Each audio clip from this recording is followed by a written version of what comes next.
Hello, my name is James and I'm a product specialist at Marin Acura in Corte Madera, California.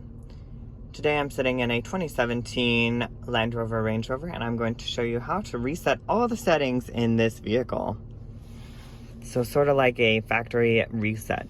So we're going to go into Settings, Home Settings, pardon me, Settings, and then All Settings.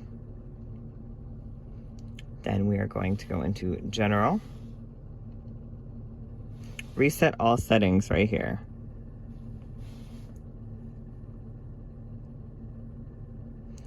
Reset personalized data and reset the infotainment system and all features to their factory defaults.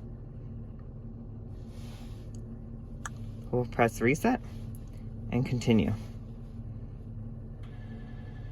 And that's how you reset all the settings in a 2017 Land Rover Range Rover.